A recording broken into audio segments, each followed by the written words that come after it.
আসসালামু আলাইকুম সবাইকে।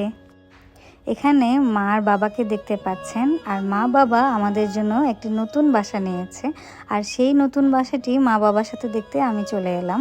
আর সাথে নতুন সংসারের ছোট ছোট ভিডিও প্রথম থেকে ভাবছি একটু একটু করে মেমোরি হিসাবে রেখে দিব, আর আমার যারা শুভাকাঙ্ক্ষী আছেন তাদের সাথে শেয়ার করব। আমরা যারা মেয়েরা আছি তারা ছোটবেলায় পুতুল যখন খেলি, পুতুলের সংসারটাকে সুন্দর করে সাজাই।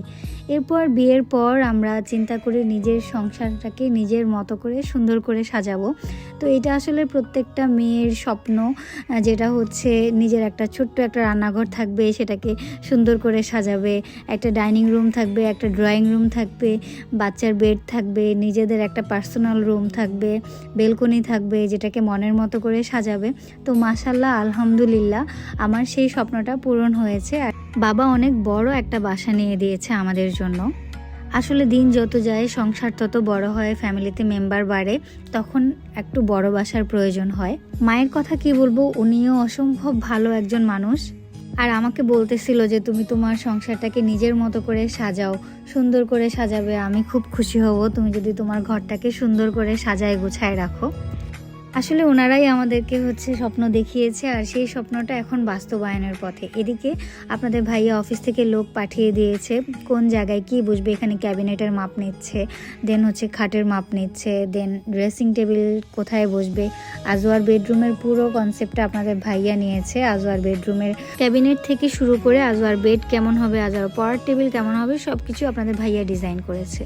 এগুলো স্টার্টিংয়ের ভিডিও। এখানে এই তো লোকজন মাপ নিচ্ছে প্রত্যেকটা রুমে কতটুকু পরিমাণ কি আছে। রুমগুলো যেন একটু বড় লাগে, সেই জন্য এই থাই গ্লাসগুলো খুলে বারান্দায় আপনাদের ভাইয়া পুরোটা থাই গ্লাস দিয়ে দিয়েছে। এখানে আজওয়ার জন্য একটা দোলনা দিবে, সেটারই মাপ নেওয়া হচ্ছে। আর এই দিকে এসি চলে এসেছে। তো আমি সব কিছুরই একটু একটু করে ভিডিও রেখে দিয়েছি, আপনারা সবাই কিন্তু মাশাআল্লাহ বলবেন। তো আমাদের নতুন বাসাটাতে 3টা বেড, ড্রয়িং, ডাইনিং, 4টা বাথরুম অ্যান্ড 3টা বেলকনি রয়েছে। আর এই তো আমার সুইট কিউট ননদিনী, ওর সাথে চলে এসেছিলাম বাসার জন্য পর্দা সিলেক্ট করতে। আমার পছন্দ, প্রীতির পছন্দ, আপনাদের ভাইয়ার পছন্দ কিভাবে জানি সব এক হয়ে যায়, বিশেষ করে বেশি মিলে যায় ওর পছন্দের সাথে ওর ভাইয়ার পছন্দ। আসলে এই ভাই বোন বলে কথা, ছোটবেলা থেকে ওরা দুজন একসাথে বড় হয়েছে। সো প্রীতি খুব ভালো করে জানে ওর ভাইয়া কেমন পছন্দ করতে পারে। সো আমরা পর্দা সিলেক্ট করছিলাম 2 পার্টসের। আর এখানে ফেব্রিক দেখছিলাম কোনটার সাথে কি যায় আর কোনটার সাথে কি দিলে ভালো লাগবে।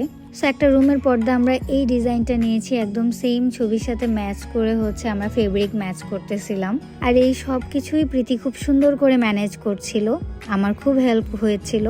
মাশাআল্লাহ এরকম ননদিনী থাকাও ভাগ্যের ব্যাপার। আমার দোয়া ওর জন্য সব সময় থাকবে, ও যেন ওর সংসারটা যখন শুরু করবে তখন এভাবেই সুন্দর করে সাজিয়ে গুছিয়ে শুরু করতে পারে। আজওয়া তো খুব খুশি এত বড় বাসা পেয়ে, পুরো বাসায় সে দৌড়াবে, খেলবে। আর আমাকে বলতেছিল ওর রুমটা বেশি বড়, বলতেছে মায়ের রুম থেকে আমার রুমটা বেশি বড়। আপনাদের যদি আমার ব্লগগুলো ভালো লাগে অবশ্যই কিন্তু কমেন্টস করে জানাবেন। সবার প্রথম সংসারের অভিজ্ঞতা কেমন সেটাও কিন্তু কমেন্টস বক্সে জানাতে পারেন। এটা আমার বেলকনি, আর এখানে আমি বলছিলাম তোমার বাবা আসার সময় আমি এখানেই দাঁড়ায় থাকবো। ভিউটা অনেক সুন্দর, আল্লাহ মাশাআল্লাহ কি সুন্দর ভিউ বারান্দা থেকে। তোমার বাবা আসার সময় আমি এখানে দাঁড়ায় থাকবো, আর তোমার বাবা আসার সময় আমি দেখবো। পরদিন আমরা গিয়েছিলাম পুরো বাসার জন্য ফার্নিচার সিলেক্ট করতে। আসলে একটু একটু করেই অনেক বড় কিছু হয়। সো আস্তে আস্তেই শুরু করা, নতুন করে আবার পথ চলা। তো সবাই আমাদের জন্য দোয়া করবেন। যদি আমার ব্লগগুলো ভালো লেগে থাকে অবশ্যই কিন্তু কমেন্টস করে জানাবেন, তাহলেই কিন্তু আমি আপনাদের সাথে পরবর্তী ব্লগগুলো শেয়ার করব। আল্লাহ হাফেজ।